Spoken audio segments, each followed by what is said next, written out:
Frère, disait saint Paul, pour moi, que la croix de notre Seigneur Jésus-Christ reste ma seule fierté. Par elle, le monde est crucifié pour moi et moi pour le monde. La deuxième lecture nous rapportait cette phrase de Paul. Saint Paul revient de loin, nous le savons. Sa rencontre sur le chemin de Damas avec le Christ qu'il persécute sans le savoir, en persécutant ses frères, l'a retourné. Il sait désormais où se trouve sa fierté. Elle n'est plus en lui-même, ni dans la rigueur de sa vie religieuse, elle est en Christ.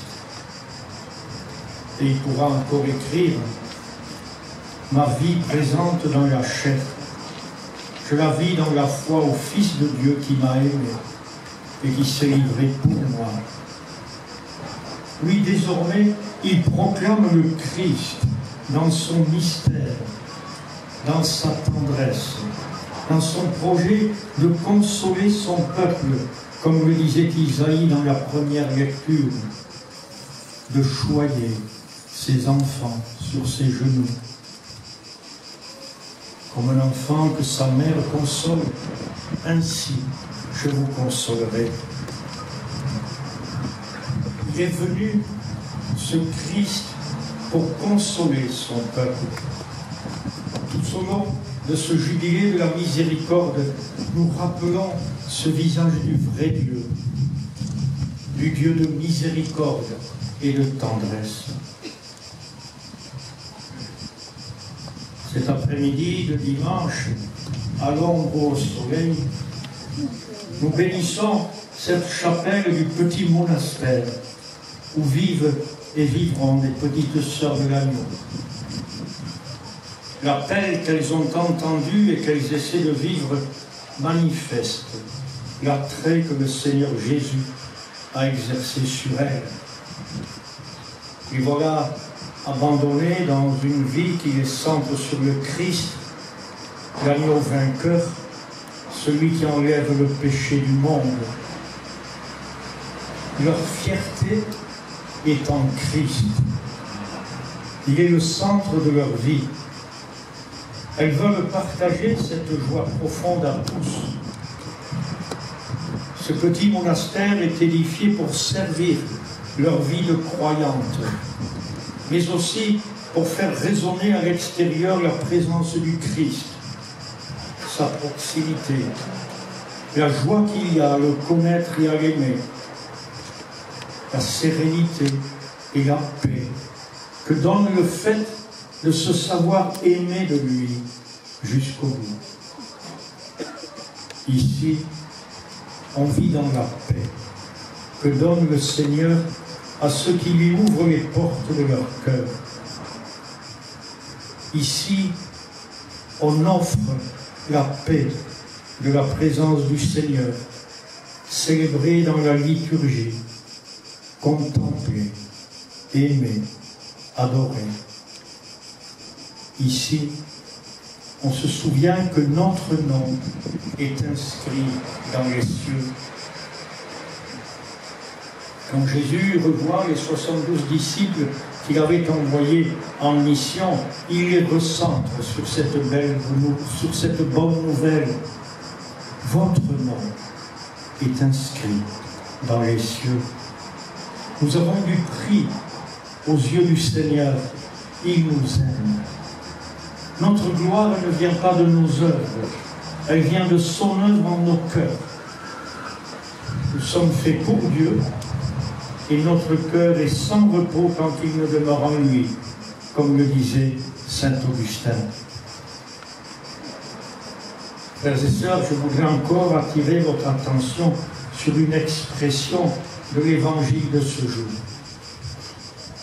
Quand Jésus envoie les 72 en mission, il leur parle des amis de la paix qu'ils trouveront dans les maisons où ils frapperont. Quelle belle expression que celle-ci. Les amis de la paix. Elle résonne à nos oreilles et dans ce quartier comme une admiration et comme une tâche à accomplir. Oui, une admiration pour les amis de la paix qui vivent dans... Je pense au maître polonais.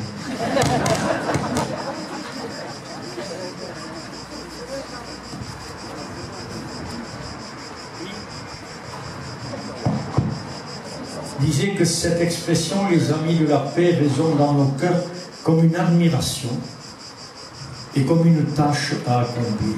D'abord une admiration pour les amis de la paix qui vivent dans ces quartiers. Souvent des mamans, des femmes solides dans l'épreuve, comme on peut l'être quand les vies sont fondées sur l'amour des autres et qu'on veut se donner et protéger. Une admiration nourrie par les rencontres fortes, les partages de vie, l'écoute. Chacun de nous en a vécu, et vous-même, mes sœurs, dans ces rencontres improbables de vos visites impromptues. Et puis aussi la paix comme une tâche à accomplir, comme une mission reçue du prince de la paix, du vainqueur du mal, de celui qui porte à chacun un amour miséricordieux. C'est une urgence, nous le savons bien. Il nous faut être des amis de la paix. Et il faut d'abord désarmer en nous tout ce qui nous trouble, tout ce qui nous fait peur chez l'autre, l'autre d'une autre race, l'autre d'une autre religion, l'autre de notre pays. Il faut ouvrir grand notre cœur, laisser le Seigneur le faire en nous pour nous rendre capables à notre tour d'être toujours des amis de la paix.